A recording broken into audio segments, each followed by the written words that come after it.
নমস্কার। রাজনীতির সাম দাম দণ্ড ভেদে আমি ময়ূক রঞ্জন ঘোষ এসেছি এই মুহূর্তে।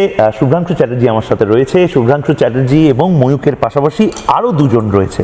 সে দুজন এখন বিধায়ক, কিন্তু এই দুজনের অন্য পরিচয়ও রয়েছে। এই দুজনের মধ্যে থেকে একজন অর্থাৎ দেবাশিস ধর, তিনি প্রাক্তন আইপিএস অফিসার, শীতলকুচি থেকে শুরু করে একাধিক জায়গায় তিনি পোস্টেড ছিলেন এবং নির্দিষ্টভাবে তিনি এই ইলেকশনের স্পেশাল অবজারভার ইত্যাদি যে কথাগুলো এখন বেশি করে শোনা যাচ্ছে, দীর্ঘদিন ধরে সেই কাজও তিনি করেছেন। মাওবাদী অপারেশন থেকে নর্থ ইস্টে দীর্ঘদিন ধরে কাজ করেছেন দেবাশিস ধর। এনকাউন্টার চোখের সামনে দেখেছেন। আজকে আমি জানি না এনকাউন্টার তিনি করেছেন কিনা, সেটা আমি জিজ্ঞেস করব। এবং তার পাশে যিনি রয়েছেন তিনি তো নিজের কমব্যাট এক্সপিরিয়েন্স বিভিন্ন সময় শেয়ার করেছেন, অর্থাৎ দীপাঞ্জন চক্রবর্তী। একটা সময় এনএসডিতে ছিলেন, আইটিবিপিতে ছিলেন, প্রাক্তন সিকিউরিটি অফিসার, ইন্টেলিজেন্সের অধিকর্তা ছিলেন এবং ডেপুটি কমান্ড্যান্ট ছিলেন। শুভ্রাংশু, আজকে মূলত দুটো বিষয় বা তিনটে বিষয় নিয়ে কথা। তার মধ্যে থেকে সবচেয়ে বড়, বাঙালির এই মুহূর্তে হেডলাইনে সবচেয়ে বড়, আমি দেখছিলাম একটা খবরের কাগজের যে প্রথম পাতা যে ইলাস্ট্রেশন হয়, তাতে এত বড় একটা বন্দুক রেখে দিয়েছে। বন্দুকের আগমন নাকি হলো বাংলায়, বন্দুক রাজের আগমন নাকি হলো বাংলায়। আমরা তো মানে এই যে নির্বাচন হলো, এটা তো একটা বিশাল পরিবর্তন ঘটেছে বাংলায়। তো আমরা সবাই এখন আগে যেটা আলোচনা করছি যে কী হলো, এর মধ্যে যেটা শুনলাম চারিদিকে একটা রব উঠেছে, এনকাউন্টার। আবার কেউ বলছে ভালোই হলো তো, আর পশ্চিমবঙ্গে আবার সেই এনকাউন্টার। তো কী হলো বলুন তো? আপনি তো পুলিশের লোক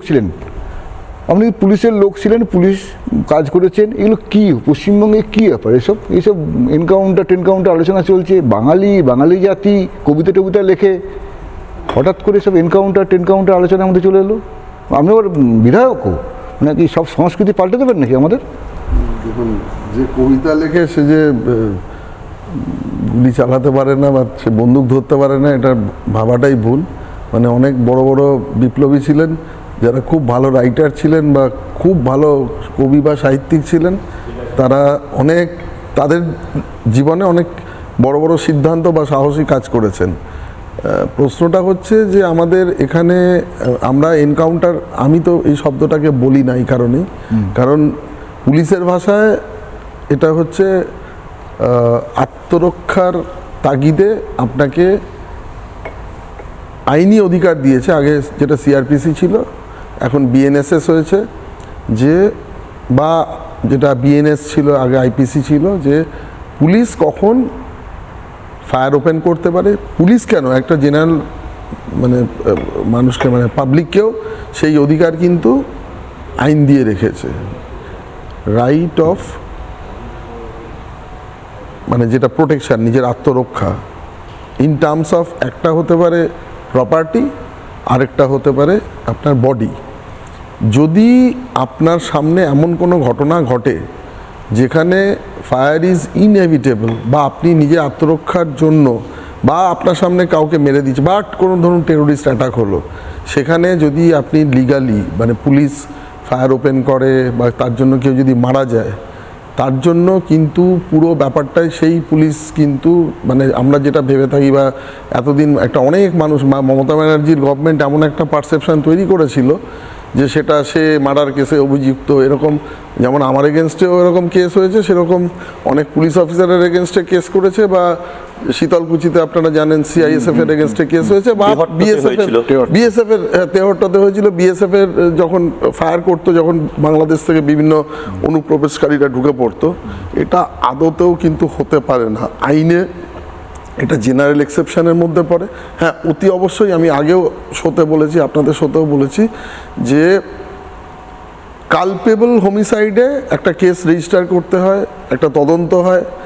culpable homicide not amounting to murder, যখন এই রিপোর্ট সাবমিট করা হয় তখন সেটা জেনারেল এক্সেপশনে নিয়ে তাকে বাদ দেওয়া হয়। আবার বলছি, পুলিশ যেমন পারে, আমাদের প্যারামিলিটারি ফোর্সেস পারে, বা অন্যান্য সিকিউরিটি এজেন্সি যারা রয়েছে দেশের মধ্যে তারা পারে, সেরকম একজন সাধারণ মানুষও যদি তার পুরো ব্যাপারটা যদি লিগালি করে থাকে, অবশ্যই আপনার সামনে কাউকে রেপ করে মার্ডার করছে, বা আপনাকে এমন একটা অবস্থা টেরোরিস্ট অ্যাটাক করেছে আপনাকে মেরে দেবে, বা ডাকাত পড়েছে আপনাকে মেরে দেবে, এই অবস্থায় যদি আপনি কোনো এক হচ্ছে আপনার কাছে কোনো লাইসেন্সড কোনো আর্মস থাকতে পারে, সেটা দিয়ে আপনি ফায়ার ওপেন করতে পারেন, বা আপনি এমন একটা কোনো ব্লান্ট ওয়েপন দিয়ে মারলেন, সে মরে গেল, আপনি কি সেক্ষেত্রে মার্ডার কেসের আসামি হবেন?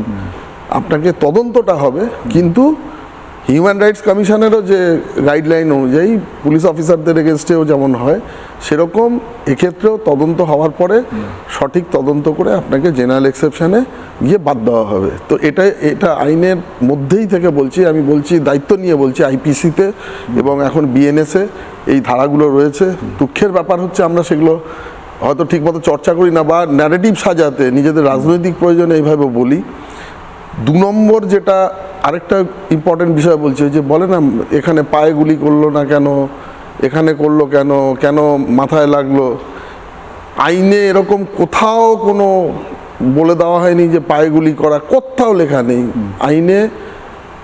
ফায়ার মানে ফায়ার, তাতে পায়ে গুলি লাগবে না লস অফ লাইফ হবে। হ্যাঁ, অবশ্যই আমরা চাই না কখনো কোনো বড় ধরনের ড্যামেজ হোক, বা কোনো মানুষই চায় না কোনো প্রাণ চলে যাক, বা হয়তো আমরা চাই যে সে ধরা পড়লে ভালো হয়, কিন্তু তাতে যদি লস অফ লাইফ হয় এবং এতটাই গ্রিভিয়াস ম্যাটার হয়, সেক্ষেত্রে ওটা ফায়ার ওপেন করাটা ইনএভিটেবল থাকে, এবং তার জন্য যদি লস অফ লাইফও হয়, সেটা কোনোভাবেই আইনের চোখে অপরাধ হতে পারে না। এটা যদি না থাকতো, আমাদের যত সিকিউরিটি এজেন্সি ছিল দেশের, যত আমাদের পুলিশ অফিসাররা ছিলেন, সবাই তাহলে আজ জেলেই থাকতেন। তাহলে পুলিশকে বন্দুক বা মানে ফায়ার আর্মসই ব্যবহার করার কোনো মানে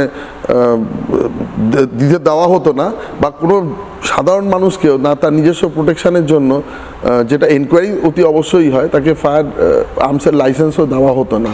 এগুলো প্রত্যেকটাই দেওয়া হয় সেলফ ডিফেন্সের জন্য, নিজেকে প্রোটেকশন করার জন্য, in respect of property, in respect of life. এবং আপনার লাস্ট বলছি একটা, যদি আপনার সামনে এই যে ধরুন এই যে হিনিয়াস ক্রাইমগুলো হয়েছে বা অপরাধ হয়েছে, বা এই যে টেররিস্ট অ্যাটাক হয়েছিল যখন ইয়েতে আপনার পার্লামেন্টে, টেররিস্টরাও তো গুলিতে মারা গেছিল এবং তাদের গুলিতে ইয়ে করা হয়েছিল, তাহলে সেই পুলিশ অফিসাররা কি মার্ডার কেসের আসামি হয়েছেন? মানে আমি জানি না এই ধরনের এতদিন ধরে কেন এরকম ন্যারেটিভ চলছিল। অত্যন্ত মানে অনেক বড় বড় আইনজীবীকে দেখেছি বা যারা নানা ধরনের কন্টেন্ট দেখার জন্য লাইক করুন, শেয়ার করুন আমাদের ফেসবুক পেজ, সাবস্ক্রাইব করুন আমাদের ইউটিউব চ্যানেল। পাশাপাশি অন্যান্য ব্রেকিং নিউজের জন্য অবশ্যই চোখ রাখুন রিপাবলিক বাংলায়।